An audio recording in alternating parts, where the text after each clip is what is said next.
What's up, D groups? We're here for another night. All right, so here's the goal for tonight. We're talking about friendships again. Okay, belonging and friendships.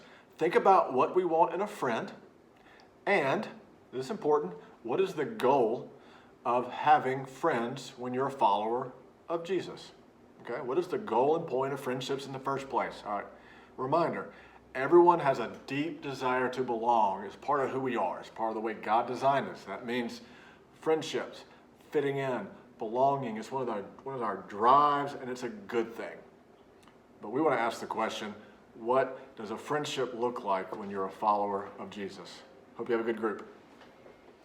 All right, so in the Bible, the book of Proverbs has a lot to say about friendships.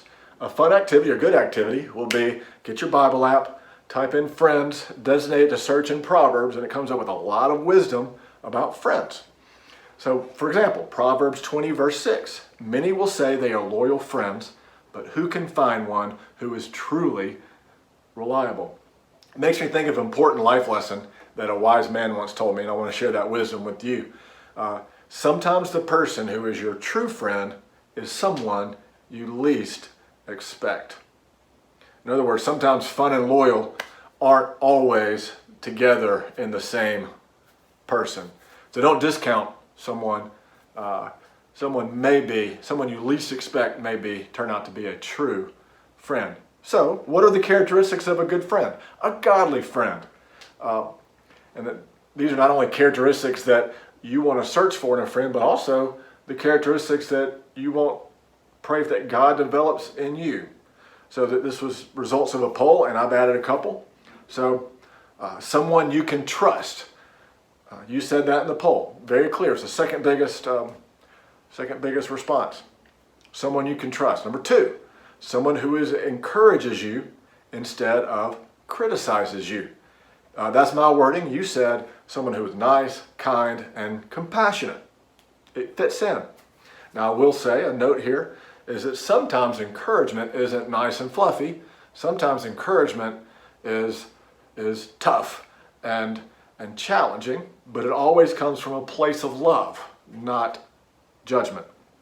Okay? Number 3, someone who is loyal, who does not abandon you when things aren't perfect.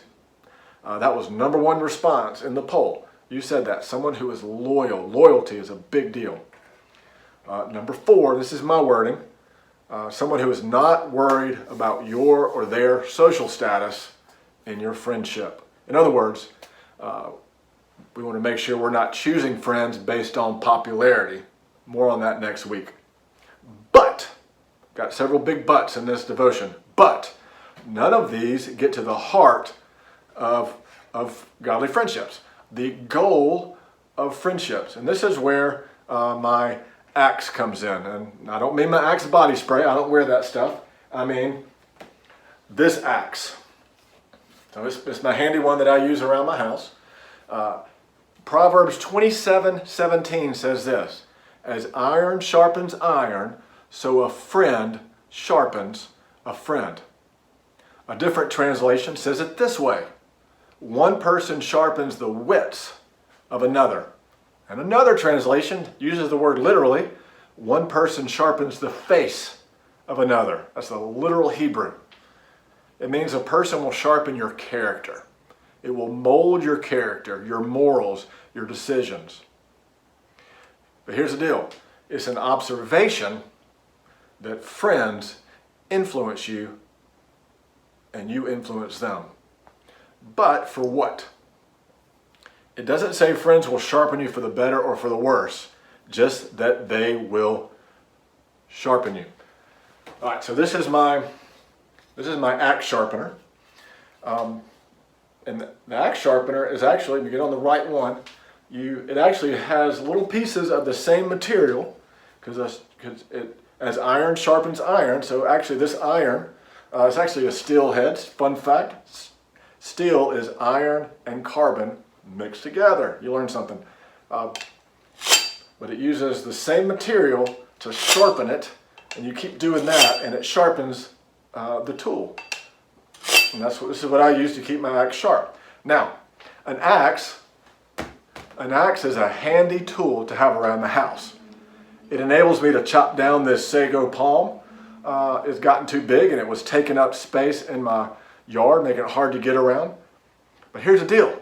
Axes can also be very destructive. They can be very handy around the house, in the yard, keep my yard up, but they can also be very destructive. This same axe that can help maintain my yard can also be used to injure, destroy, and even kill. I'm not going to use it to kill, but it could be used for that. This makes it a powerful illustration for friendship. How are your friends sharpening you? In other words, are they influencing you for the better or for the worse?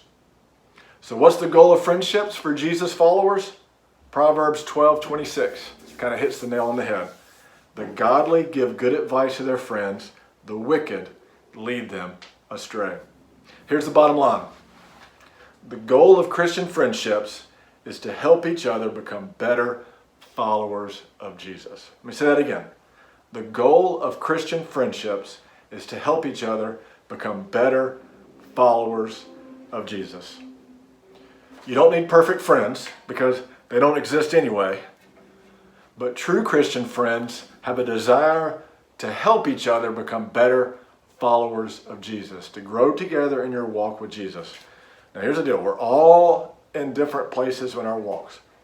Some are very new Christians. Some are more mature Christians. We all have different struggles. We all have different things that we're weak in.